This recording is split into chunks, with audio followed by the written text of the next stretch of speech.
오늘 말씀은요. 사도행전 9장 1절부터 19절까지입니다. 여기 좀 뜨뜻하죠? 예, 벌써 찬양 때부터 주무시는 분들 계시는 정신 바짝 차리고 우리 말씀 앞으로 나아가기 원합니다. 이럴 때가 아닙니다. 우리가 이 정도로 우리가 졸고 피곤하고 할 때가 아닙니다. 정신 바짝 차려서 우리에게 남은 믿음의 여정, 믿음의 시간들을 살아낼 수 있는 담없는 게 되길 소망합니다. 나는 예수님의 그릇입니다 라는 제목으로 말씀 보겠습니다. 우리 한번 따라해 볼까요? 나는 예수님의 그릇입니다. 예. 이제 저랑 다른 형제들도 있겠지만 보통 형제들은 그릇에 큰 관심은 없습니다. 근데 이제 우리 자매님들 특히 결혼을 앞두고 결혼하고 나서 그죠? 어떤 그릇을 쓸까? 어떤 그릇을 살까? 오늘 우리가 그런 그릇도 좋지만 예수님의 그릇이라는 마음으로 함께 좀 말씀 보기 원하는데요. 사도행전 9장 1절부터 19절까지 한 절씩 읽겠습니다. 제가 한 절, 여러분들이 한 절.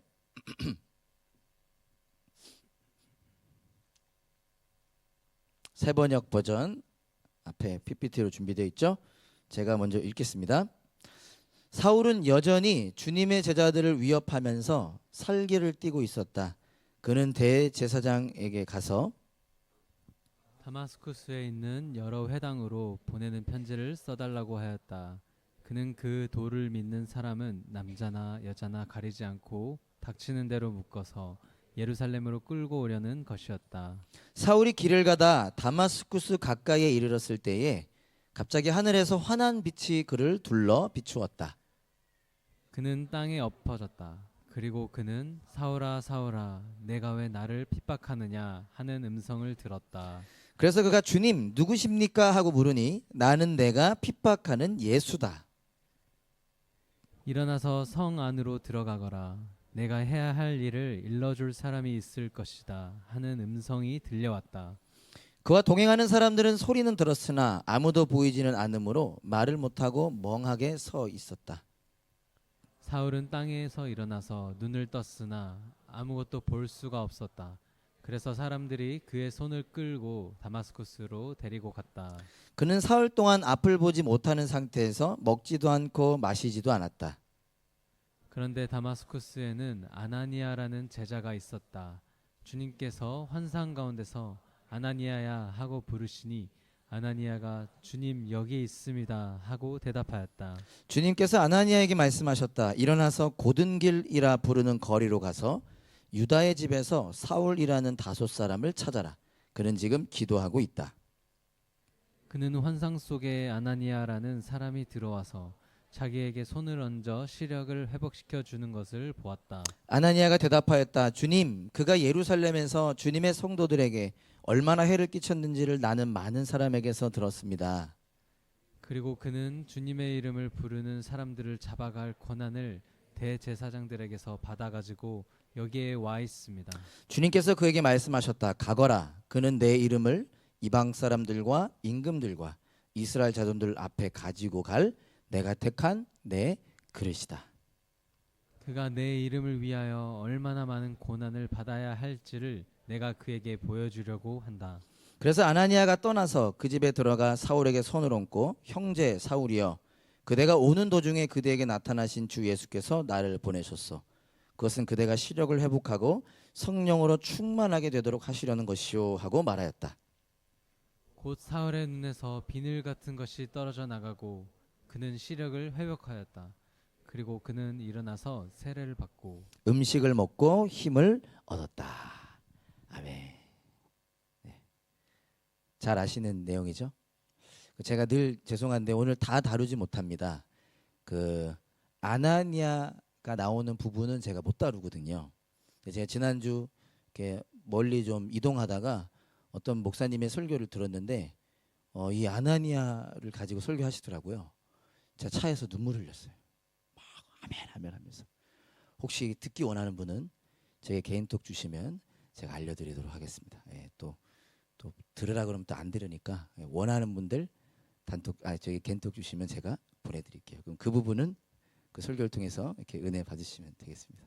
자, 한 번 더 기도하고 말씀 나누겠습니다. 하나님, 하나님께서 저희에게 주신 말씀, 지금도 하시는 말씀 함께 나눌 수 있어 감사합니다.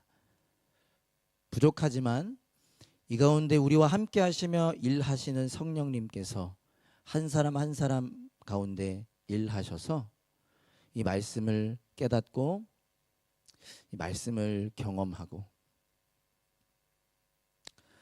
이 어그러지고 거스르는 세상 속에서 말씀으로 살아가는 우리 되게 하여 주세요.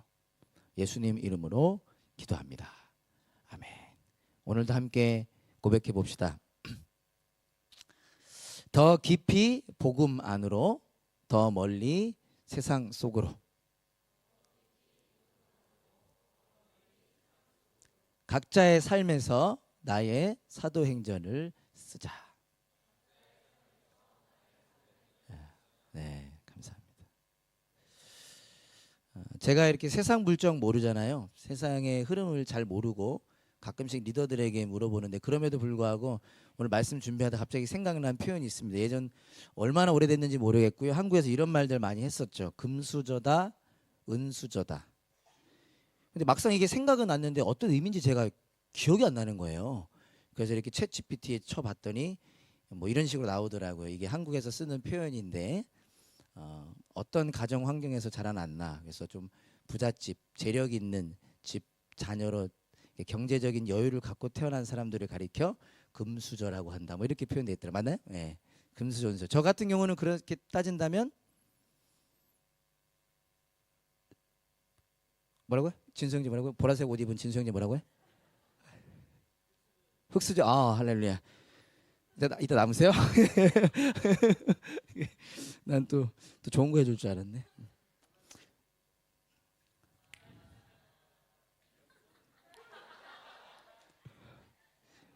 회개하라, 천국에 가까이 왔는지. 많이 뜨겁네요, 그죠? 예, 덥네요. 디모데후서 2장 20절에 이런 말씀이 있습니다. 큰 집에는 금그릇과 은그릇만 있는 것이 아니라 나무그릇과 질그릇도 있어서 어떤 것은 귀하게 쓰이고 어떤 것은 천하게 쓰입니다. 여러분, 금그릇, 은그릇, 나무그릇, 질그릇이 있습니다. 어떤 그릇 갖고 싶으세요? 금그릇 당연한 거 아닌가요? 아니, 너무 이렇게 신앙이 우리 성숙해서 금그릇 있고 은그릇 있고 나무그릇 있고 질그릇 있어, 4개 중에 아무거나 하나만 가져라. 금그릇 갖죠. 가져서 팔아서 뭐 헌금해도 되고 좋은 데 써도 되고, 갖는 거 잘못된 거 아니잖아요. 그러나 우리가 이렇게 너무 뻔할지 모르겠죠. 목사님 너무 뻔하다 할지 모르겠지만 질문을 바꿔서요. 하나님께서는 어떤 그릇 사용하실까요? 세상에선 모르겠고, 내 친구들이 말하는 거 모르겠고, 내가 믿는 나의 창조주 구원자 하나님께서는 어떤 그릇 사용하실까요? 오늘 본문도 정말 잘 알려진 본문입니다. 박해자였던 사울이 드디어 예수님을 만나 변화되는 장면입니다. 이거를 신학자들은 뭐라고 표현하면 이게 세상을 변화시킬 기적의 현장이다 그래요. 왜냐하면 사울이 변화되고 나서 세상이 바뀌었잖아요. 아시죠? 신약 성경의 반절 이상을 이 사울이 썼잖아요. 그 사울이 예수님 만나 변화되는 장면입니다. 어떤 사울이었습니까? 스데반이 돌에 맞아 죽임 당할 때 나쁜 사람 아니었습니다. 눈 닦고 뭐라고 하더라? 눈 씻고 쳐다봐도 좋은 것밖에 없었던 그 스데반 집사님이 누명을 씌우고 시기 질투로 돌에 맞아 죽임 당할 때 그 죽음을 마땅하게 여겼던, 팔짱 끼고 이 사람 죽을 만했지라고 얘기했던 사람이 사울이었고, 그 이후로 교회는 대대적인 박해를 경험하게 되는데 사울을 이렇게 표현하죠. 교회를 없애려고 날뛰었다라고 표현합니다. 그리고 이어지는 오늘 본문 1절을 보면요, 사울은 이렇게 묘사됩니다. 그는 여전히 주님의 제자들을 위협했고 살기를 띠고 있었다 그래요. 살기. 그래서 사울이 2절에 나와 있듯이 어떤 행동을 취하죠? 그가 다마스쿠스라고 하는 지역에 사는 예수님 믿는 사람들도 닥치는 대로 잡아오기 위해서 유대인 지도자들에게 공문을 받아다가 유대인들은 특별한 사상이 체계가 있었죠. 그들만의 무슬림들도 좀 비슷한 게 있는데요. 이 유대인들은 자기들만의 세상 어딜 살아도 자기들만의 그걸 만들죠. 그리고 자기들의 법으로 살아갑니다. 근데 그 중에 하나가 뭐였냐면 오늘 문맥을 통해서 알 수 있는 게 그 유대 지도자들한테 허락만 받으면 누구든 잡아올 수 있었어요. 그리고 감옥에 집어넣을 수 있었어요. 그래서 이 사울이 다마색 옛날 개역 개정으로는 다메섹, 세번역으로는 다마스코스에 사는 사람들도 잡아오기 위해 다마스쿠스로 향합니다. 근데 여러분 이 부분이요 참고로 우리가 언뜻 읽기에는 사울이 열정이 있어서 다마스쿠스라는 지역까지 가서 예수님 믿는 사람들을 잡아왔구나라고 생각할 수 있는데 조금 다릅니다. 다마스쿠스는 그 당시에 이스라엘과 마찬가지로 로마의 지배하에 있었지만 아레다 4세라고 하는 사람이 다스리는 그 아레다 4세의 관할하에 있었습니다. 쉽게 말하면 무슨 말이냐? 다른 나라였어요. 이스라엘의 한 지역이 아니라 다른 나라였다. 우리식으로 치면은 뭐 한국 사람 할 때는 뭐 호주라든지 뭐 중국이라든지 이렇게 다른 나라였다라는 것입니다. 즉 어떤 의미인가 하면요. 학자들은 지금 사울의 이 행동이 다마스쿠스라고 한 지역에 가서 어느 지역에 가서 사람들을 체포해 오는 정도가 아니라 이건 납치다라고 표현합니다. 다른 나라니까요. 그 나라 사람들 몰래 비밀 요원을 보내서 납치해 오는 사건이라는 거죠. 사울이 얼마나 예수님 믿는 사람들을 싫어하고 처단하고 싶었으면 납치까지 감행하고 있는 본문의 내용인 것입니다. 이걸 왜 얘기하냐면요. 그렇기 때문에 지금 제가 깊이 다루지 못하지만 사울에게서 드러나는 모습이요. 어쩌면 우리가 오해할 수 있는데요. 단순한 분노가 아닙니다. 예수님 믿는 사람들을 싫어하는 단순한 분노로 지금 사울이 이 행동을 하는 게 아니라요. 저는 이런 경험이 많았고 지금도 그런 실수를 할 때가 있는데 사울은 지금 확신에 차 있는 겁니다. 확고한 신념, 세계관으로 살아가고 있는 겁니다. 어떤 거요? 나는 지금 옳은 일 하고 있어. 나는 지금 해야만 하는 일을 하고 있어. 어떤 식으로요? 하나님을 위해서. 내가 믿는 그 하나님을 위해서 나는 마땅히 해야 하는 일을 하고 있다라고 지금 생각하고 있다는 것입니다. 우리가 그렇게 살지 않나요? 특별히 형제들, 내가 옳은 거, 내가 다 옳은 것처럼, 내가 다 맞는 것처럼 살아오고 있지 않았었나요? 중요한 것은 그런 사울에게 예수님이 찾아오셨다라는 것입니다. 누구도 말릴 수 없었습니다. 누구도 그를 설득할 수 없었습니다. 그런데 그런 사울이 다마스쿠스에 가까이 이르렀을 때 갑자기 하늘에서 환한 빛이 사울을 둘러 비춥니다. 이게 정말 상상할 수 없는 빛이었던 것 같아요. 더군다나 그 시간이 대낮이었을 텐데 해도 어찌할 수 없는 환한 빛. 유대인들은 이런 초자연적 현상이 하나님께로 비롯된다라고 생각하고 있었죠. 그렇기 때문에 사울을 보면요. 사울이 어떻게 하냐면 그 빛을 봤을 때 경험했을 때 땅에 엎어집니다. 이게 놀라서 엎어지는 것도 있지만요. 그 자신이 엎드린 겁니다. 왜냐하면 이건 분명 하나님의 연이니까 하나님의 나타나심이니까. 그리고 그런 사울에게 이러한 음성이 들려오죠. 사울아 사울아 왜 나를 핍박하느냐. 나는 내가 핍박하는 예수다. 이것도 제가 시간 관계상 자세히 다루지 못해 여러분 한 번쯤 들어보셨죠? 저도 설교 때 여러분 얘기하긴 했는데요. 여기서 알 수 있는 게 뭐죠? 사울은 예수님 핍박한 적 있다 없다? 없어요. 예수님 핍박한 적 성경에는 안 나와요. 예수님이 지금 왜 나를 핍박하냐? 사울은 예수님 믿는 사람들과 그들의 모임인 교회를 핍박했죠. 즉 예수님 지금 뭐라고 말씀하시는 거예요? 예수님과 교회를 동일시하는 거죠. 예수님 믿는 자들과 교회를 동일시하는 겁니다. 그만큼 교회와 예수 믿는 자들이 소중하다. 옆 사람에게 한번 고백해 볼까요? 당신은 참 소중한 존재군요. 진수야 왜 웃었어? 보라색 옷 입은 진수야 왜 웃었어? 우리 신캠프 때 많이 배웠죠? 여러분 우리가 어떤 존재인지 love God, love one another. 그죠? 네. 사울아 사울아 왜 나를 핍박하느냐? 나는 내가 핍박하는 예수다. 몰랐기 때문에 예수님이 누구신지를 몰랐기 때문에 예수님 믿는 자들을 당연히 처단해야만 한다고 생각했던 사울이 그 예수님을 만나게 된 것입니다. 그리고 그의 삶은 바뀌게 됩니다. 바뀔 수밖에 없죠. 저는 이렇게 생각했습니다. 사울이 이렇게 생각했을 것 같아요. 이 예수가 진짜였구나. 저 제자들이 계속 말했던, 아니 내가 직접 보기도 했던 이 예수가 진짜였구나. 이 예수가 부활한 것이 진짜였구나. 하나님께서 보내신 분이 이 예수가 맞았구나를 그 순간 그는 깨닫고 경험하게 된 것입니다. 전문 용어로 저희 교회는 좀 어려운 단어 잘 안 쓰긴 하는데요, 회심이라고 표현하죠. conversion. 전문 용어로 회심이라고 표현합니다. 회심 아시죠? 회심. 좀 쉽게 말하면 회개하여 새로운 삶을 살게 되었다는 것입니다. 회개가 뭐죠? 반성, 뉘우침보다 깊은 의미죠. 회개는 방향을 바꾸다. 이것이 옳은 것이라고만 생각하며 살아왔던 사울이 그 예수님을 만나, 아, 예수님 진짜였구나. 방향을 바꾸어 이제 예수님을 따르는 새로운 삶을 살기 시작했다라는 것입니다. 오늘 그 일이 일어나길 소망하면서요, 사울은 자신에게 일어난 이 일을 그가 나중에 사도행전 뒷부분을 보면 사람들에게 잡혀가서 설교하고 자기를 변호할 때 이 현상을 2번 얘기하거든요.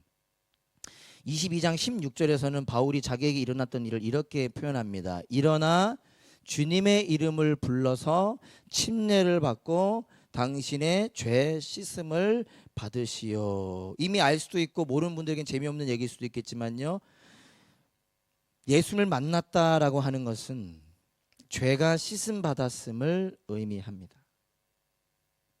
이것을 사도행전 26장 18절에서는 이렇게도 표현합니다. 보다 자세히 설명하는데요, 이것은 그들의 눈을 열어주어서 그들이 어둠에서 빛으로 돌아서고 사탄의 세력에서 하나님께로 돌아오며 또 그들이 죄 사함을 받아서 하나님에 대한 믿음으로 거룩하게 된 사람들 가운데 들게 하려는 것이다. 바울이 자기에게 일어난 일을 뭐라고 표현하냐면요, 회개하여 새로운 삶을 살게 되었다, 죄 씻음을 받았다라고 표현합니다. 이것을 다르게 표현한다면 죄 씻음 받았다는 건 뭘까? 어둠에 있던 자들이 빛으로 들어오게 된 것입니다. 사망에 있던 자들이 생명으로 들어오게 된 것입니다. 사탄의 세력에서 하나님께로 돌아오게 된 것입니다. 여러분, 죄가 뭡니까? 우리 새가족반 첫 번째 복음이 무엇인가 해서 배우잖아요. 죄라고 하는 것을 다양하게 설명할 수 있지만 하나님과의 관계가 끊어진 것을 죄라고 하죠. 죄인이라고 얘기합니다. 인간은 원래 하나님이 만드셨고 하나님 안에 있을 때만 행복할 수 있는데 자기가 하나님 되려 하여 그 하나님을 거부하여 하나님 관계가 끊어진 상태를 죄인이라고 하죠. 여러분, 어린 아이들 우리 교회 많잖아요. 저 아이들에게 아이들 다시는 엄마 볼 수 없다, 그게 곧 지옥이고 죽음이고 멸망 아닙니까? 하나님께로부터 만들어졌고 하나님 안에 있을 때만 행복한 그 인간이 하나님과의 관계가 끊어진 상태, 죽음이 다스리고 사탄이 다스리는 상태. 그런데 그 죄가 씻어짐으로 인하여 이제는 죽음과 사탄이 다스리는 것이 아니라 하나님께서 다스리시는, 눈에 보이지 않는데 보여줘봐, 설명할 수는 없어도 그 하나님 안에 있음을 아는, 나의 힘으로 아둥바둥 살아가는 것이 아니라 하나님을 의지하며 하나님 사랑하며 하나님께 간구하며 살아갈 수 있는 삶이 바로 그 삶이라는 것입니다. 부족하지만 오늘 이 시간을 통해서 다시 한번 여러분들을 초대하고 싶은데요, 바로 여러분을 이 삶으로 초대합니다. 마음을 열고 예수님께로 나아오십시오. 이미 예수님 믿으시나요? 그렇다고 한다면 우리의 삶을 돌아보면서, 아, 내가 바로 이 삶으로 부름 받은 것이었구나, 다시 점검하고 기억하고 붙잡고 살아가는 시작이 될 수 있기를 소망합니다. 안타까운 것이 있는데요, 제 개인의 경험이기도 합니다. 안타까운 것은 오늘 이 본문을 볼 때 꽤 많은 사람들이 사울에게 일어난 이 초자연적인 현상에만 집중할 때가 있다는 것입니다. 여러분 안 그러셨나요? 그러니까 사울이 길을 가다가 환한 빛, 눈이 멀 정도의 환한 빛을 보게 되잖아요. 그리고 예수님께서 말씀하셨잖아요. 그것처럼 이런저런 간증을 듣다 보면, 특히 우리 또 다니엘 기도회 좋아하잖아요. 그 간증을 듣다 보면 막 놀라운 일들이 일어나잖아요. 그 일들을 부러워하면서 왜 나에게는 이런 일이 일어나지 않는가. 저도 많이 기도했었습니다. 막 길 가다가 하나님 저에게도 제 쓰러질 만한 일을 좀 경험시켜 주십시오. 저도 제자들이 오순절 다락방에서 기도할 때 경험했던 그 경험 좀 하게 해 주십시오. 왜 그 일이 나에게는 일어나지 않는가? 목사님, 저도 사울처럼 이런 거 경험하면 예수님 잘 믿을 수 있습니다. 이런 말들 제가 꽤 많이 들어봤거든요. 왜 사울에게는 이렇게 나타나셨는지 그 이유는 정확히 모르겠습니다. 어떤 목사님들은 사울은 정말 악한 삶을 살았기 때문에 이러한 일도 허락하셨다고도 얘기하는데 저는 이유는 모르겠어요. 근데 중요한 건 뭐냐면 예수님께서 우리를 찾아오시는 방법은 사람마다 다를 수 있으며 그보다 중요한 것은 우리에게도 반드시 그 은혜를 부어 주신다는 것입니다. 여기 예수님 아직 믿지 않는 분들이 있다면 우리 가족 중에 사랑하는 나의 친구들 중에 아직 예수님 안 믿는 사람들이 있다면 그들에게도 이 은혜가 반드시 부어질 것이다라는 것입니다. 디모데전서 1장에서 바울이 자기에게 일어난 일을 이렇게 설명합니다. 디모데전서 후서는 바울이 자신의 양아들처럼 삼았던 디모데에게 쓴 편지죠. 그때도 자기의 그 은혜를 이야기하는데요. 제가 좀 길지만 한번 읽어볼게요. 12절부터 17절까지 여러분들도 한번 천천히 눈으로 따라와 주세요. 바울이 자기에게 일어난 이 은혜를 나눕니다. 이렇게 표현합니다. 나는 나에게 능력을 주신 우리 주 그리스도 예수께 감사를 드립니다. 주님께서 나를 신실하게 여기셔서 나에게 이 직분을 맡겨주셨습니다. 내가 전에는 회방자요, 박해자요, 폭행자였습니다. 그러나 그러한 행동은 내가 믿지 않을 때 알지 못하고 한 것이므로 하나님께서 나에게 자비를 베풀어 주셨습니다. 우리 주님께서 나에게 은혜를 넘치게 부어주셔서 그리스도 예수 안에서 얻는 믿음과 사랑을 누리게 하셨습니다. 그리스도 예수께서 죄인을 구원하시려고 세상에 오셨다고 하는 이 말씀은 믿음직하고 모든 사람이 받아들일 만한 말씀입니다. 나는 죄인의 우두머리입니다. 그러나 하나님께서는 나에게 자비를 베푸셨습니다. 그 뜻은 그리스도 예수께서 끝없이 참아주심의 한 사례를 먼저 나에게서 드러내 보이심으로써 앞으로 예수를 믿고 영생을 얻으려고 하는 사람들의 본보기로 삼으시려는 것입니다. 영원하신 왕, 곧 없어지지도 않고 보이지도 않는 오직 한 분이신 하나님께서 존귀와 영광이 영원무궁토록 있기를 빕니다. 아멘. 이해되실지 모르겠어요. 지금 바울이 자신을 뭐라고 고백하냐면요, 나는 회방자였고 박해자였고 폭행자였다라고 이야기합니다. 좀 조심스럽긴 하지만 여기 나 폭행자였다. 중학교 때 이럴 때 뭐 그럴 수 있습니다. 창국인자님 지금 손을 막 이렇게 하시는데 괜찮아요. 주님 다 용서하셨습니다. 네. 키가 워낙 그렇게 크셨으니까 그것이 만다 했어요. 나 살해자였다. 지금 바울이 뭐라고 하냐면요, 나는 회방자였고 박해자였고 폭행자였다. 그러면서 뭐라고 표현해? 난 죄인의 우두머리였다. 그러니까 내가 겸손한 표현이 아니라 난 정말 죄인들 중에 가장 끔찍한 죄인이었다라고 얘기하면서 뭘 강조하냐면 그런 나에게도, 이거 호주사람 좋아하지 이거, 그런 나에게도 하나님 자비를 베푸셨다. 지금 이 얘기하고 있는 거예요. 나 원래 용서받을 수 없는 사람인데 하나님께서 자신의 아들로 나를 용서하셨어. 그러면서 말하기를 16절에요. 좀 딱딱할 수 있지만 제가 풀어 설명드립니다. 자기에게 자비를 베푸신 이 일은 예수님이 누군가를 끝없이 참아주신다라고 하는 것을 보여주는 한 사례라는 거예요. 이해되시죠? 예수님 나를 용서하셨어. 근데 그 이유 중에 하나가 뭐냐면 예수님은 나 같은 사람을 끝없이 참아주시는 분이라는 걸 보여주기 위한 이그젠플이라는 거예요. 아, 사울도 용서받았구나. 그러면서 말하기를, 그래서 이 일은 앞으로 예수님을 믿게 될 사람들의 본보기라는 거예요. 나도 하나님 용서하셨으니 당신도 용서하십니다. 나에게도 자비 베푸셨으니 당신에게도 자비 베푸시고. 그러면서 뭐 강조하고 뭐냐면 예수님이 사울을 끝없이 참아주셨다고, 기다려주셨다라는 거예요. 그러니 우리에게는 어떻겠냐라는 거죠. 무슨 말인지 이해되세요? 제가 오늘 1부 때도 했는데 이때 지구성 선생님 계셨다면 Hello? Are you with me?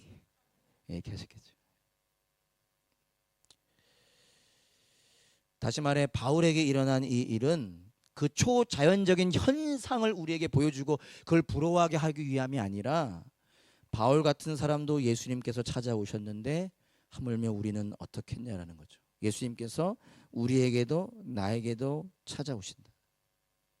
예수님 나도 사랑하시며 나에게 자비를 베푸기를 원하시고 나도 끝까지 기다려주신다. 라는 것입니다. 예수님께서 도마에게 이런 말씀하셨습니다. 제가 되게 좋아하는 말씀이거든요. 요한복음 20장 29절 이런 말씀하시죠. 제가 한번 나눴던 걸로 기억하는데 여러분들의 기억력은 그닥 좋진 않으니까 이렇게 말씀하시죠. 너는 나를 보았기 때문에 믿느냐? 그 유명한 말씀이죠. 나를 보지 않고도 믿는 사람은 복이 있다. 이게 언제죠? 예수님이 십자가에 죽으셨지만 부활하셨습니다. 제자들은 믿지 못했어요. 예수님 제자들에게 오셨습니다. 나 부활했다. 사람들이 놀라죠. 그때 마침 도마가 없었습니다. 도마가 어디 나갔다가 들어왔더니 제자들이 우리 부활하신 예수님 봤어. 나 안 믿어, 나 안 믿어. 이 정도만 우리 정도만 얘기했을 때 도마가 뭐라고 하냐면요. 내가 내 눈으로 예수님 손에 있는 못자국을 보고 내 손가락을 그 못자국에 넣어보지 않고는 못 믿겠어. 이렇게 얘기해요. 참 안타깝죠. 굳이 그렇게까지 표현을 하나. 그래서 그 얘기를 아신 예수님이 도마가 있을 때 다시 찾아오시죠. 도마가 예수님 손에 난 못자국과 그 손을 넣었는지 우리가 아직 보고 예수님을 믿게 되죠. 그때 하신 말씀이 그때 도마에게 하신 예수님의 말씀이 너는 나를 보았기 때문에 믿느냐. 나를 보지 않고도 믿는 사람은 복이 있다. 무슨 말이죠? 말 그대로입니다. 보지 않고도 믿게 된다는 거예요. 꼭 예수님을 보아야만 환한 빛이 그 기적적인 일을 경험해야만 예수 믿는 게 아니라 오히려 이스라엘 백성들 하나님과 늘 함께 했는데도 믿지 않았죠. 보지 않고도 믿게 된다는 것입니다. 여러 가지 방법이 있겠지만 특별히 여러분 여기서 무엇을 강조하고 있는지 아세요? 요한이 보지 않고도 믿는 자는 복이 있다. 뭘 강조하는지 아세요? 봐봐, 내가 이거 한번 얘기했는데 아무도 기억 못하잖아요. 쌤은 기억할 수 있을 거야. 그죠? 쌤 은근히 똑똑하니까. 아, 미안합니다. 보지 않고도 믿게 된다는 건 듣고 믿게 된다는 겁니다. 듣고. 안 보고 어떻게 믿나요? 듣고. 무엇을요? 하나님의 말씀, 예수 그리스도, 그 복음, 그 생명의 말씀을 듣고 믿게 된다는 것입니다. 로마서 10장 17절 우리 다 아는 말씀이죠. 한번 같이 읽어보겠습니다. 다 같이 시작.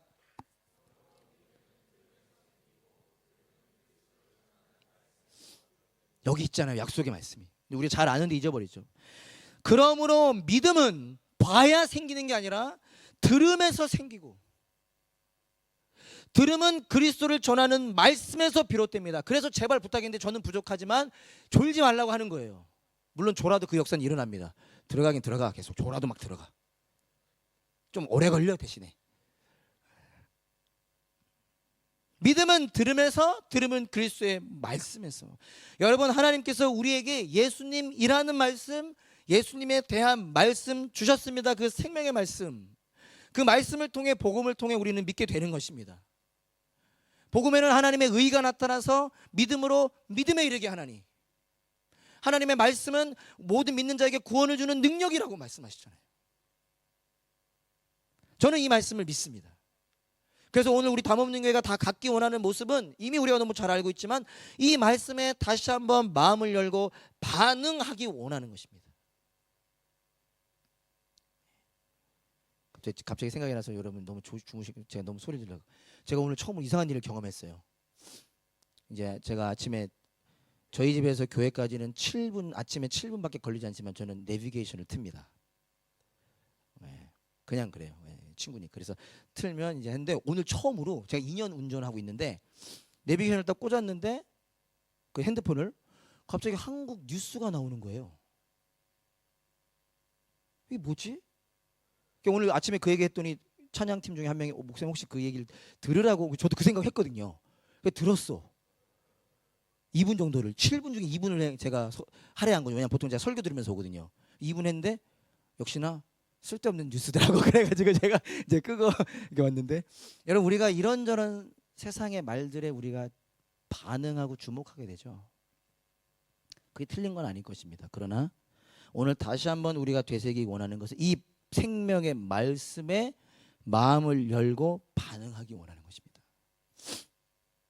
이미 예수님을 믿는다면 이 말씀에 오늘 나 자신을 비추어 나의 믿음을 점검하기를 원하는 것입니다. 예수님, 저도 예수님을 믿기 원합니다. 예수님, 저의 믿음이 더욱 성장하기를 원합니다라고 고백하며 반응하기 원하는 것입니다. 오늘 본문을 통해 누가는 예수님을 만나 새로워진 사울을 자매님들이 좋아하는 그릇으로 표현합니다. 그릇. 15절에 보면요, 아나니아에게 하신 말씀이죠. 아나니아가 어떻게 사울에게 갑니까? 그러자 예수님 하신 말씀이 가거라. 그는 내 이름을 이방 사람들과 임금들과 이스라엘 자손들 앞에 가지고 갈 내가 택한 내 그릇이다. 사랑하는 여러분, 예수님을 믿는 우리는 예수님께서 택하신 예수님의 그릇입니다. 사울에게는 이 말씀이 강력했던 것 같아요. 아마 여러분들도 생각나실 겁니다. 곳곳에서 이 그릇에 대한 이야기를 하죠. 그 중에 하나가 고린도후서 4장 7절에서 이런 말을 합니다. 다 같이 한번 읽어볼까요? 다 같이 시작. 우리는 이 보물을 질그릇에 간직하고 있습니다. 이 엄청난 능력은 하나님에게서 나는 것이지 우리에게서 나는 것은 아닙니다. 우리는 우리 스스로를 금그릇 은그릇으로 생각할지 모릅니다. 무관하죠. 그런데 사울은 자신을 질그릇이라고 표현했습니다. 그러나 그것이 다가 아니었어요. 나 세상 사람들이 볼 땐 질그릇이야. 금그릇 은그릇 앞에 초라해. 하지만 나는 그냥 질그릇 아니야. 나는 이 예수님이라고 하는 보물을 간직한 질그릇이야 라고 고백하는 것입니다. 그렇습니다, 여러분. 예수님은 다른 것을 품고자 하는 자들 속으로 들어오십니다. 저도 그랬습니다. 겉으로 티만 내지 않았을 뿐, 아까 진수가 저 흙수저라고 하는데요. 예, 어려운 가정에서 어렵게 자라긴 했습니다. 겉으로는 아주 모범적이고 믿지 않으시겠지만 아주 우등생으로 불평 하나 하지 않으며 어디서나 칭찬받는 사람으로 자라났지만, 죄송합니다, 속으로는 이것도 갖고 싶고 저것도 부럽고 쟤네도 부럽고 늘 부러움으로만 살아왔었습니다. 그런데 그런 저에게 예수님 들어오셨습니다. 다른 것을 품고자 하는 제 마음속에 그게 나쁜 것 아니라고 생각해요. 하지만 나쁜 건 아닐지 몰라도 영원하진 않은 것이죠. 곧 썩어질 것들이죠. 예수님은 제 마음속에 들어오셔서 영원한 것을 품게 하셨습니다. 금그릇, 은그릇, 그런 그릇에 집중하는 삶이 아니라, 물론 그릇 중요하죠. 그러나 여러분, 요즘은 시대가 바뀌었지만 그릇에 가장 중요한 건 뭐죠? 그릇에 있어서 가장 중요한 건 바로 그 무엇인가를 담는 부분입니다. 그렇죠? 그게 그릇이라고 한다면, 아무리 장식용이라 하더라도 그것이 그릇이라고 불릴 수 있는 이유는 뭔가를 담는 부분이 있어야만 하죠. 그릇은 무엇을 담기 위해 존재합니다. 금그릇, 은그릇, 그런 그릇에 집중하는 삶이 아니라 내가 금그릇이든 은그릇이든 질그릇이든 나무그릇이든 진정한 보물을 가진 자로 살아가는 삶이 되게 하시는 것입니다. 그리고 우리 담없는 교회가 바로 그런 존재라는 거예요. 예수님이라고 하는 보물, 예수님이라고 하는 이름을 가진 자. 디모데후서 2장 20절, 아까 처음 설교 시작할 때 읽었는데요. 그 뒷절 21절까지 읽고 말씀 마치겠습니다. 큰 집에는 금그릇과 은그릇만 있는 것이 아니라 나무그릇과 질그릇도 있어서 어떤 것은 귀하게 쓰이고 어떤 것은 천하게 쓰입니다. 그러므로 누구든지 이러한 것들로부터 자신을 깨끗하게 하면 그는 주인이 온갖 좋은 일에 요긴하게 쓰는 성별된 귀한 그릇이 될 것입니다. 금그릇, 은그릇, 나무그릇, 질그릇 모르겠어요. 그러나 그것보다 중요한 것은 깨끗한 그릇이라는 것입니다. 아무리 금그릇, 비싼 금그릇이라 하더라도 먼지가 수북히 쌓여있고 똥 묻었다면 거기에 음식 담는 사람 없잖아요. 우리가 어떤 그릇일지 몰라도 깨끗해야 담고 깨끗한 곳에 예수님 모셔야 하지 않겠습니까? 여러분, 저와 여러분들을 놀라운 사실은요, 금그릇이든 질그릇이든 우리는 알 수 없지만 중요한 것은 하나님께서 자신의 아들 독생자 예수 그리스도의 보혈로 우리를 깨끗한 그릇 이미 만드셨다는 사실입니다.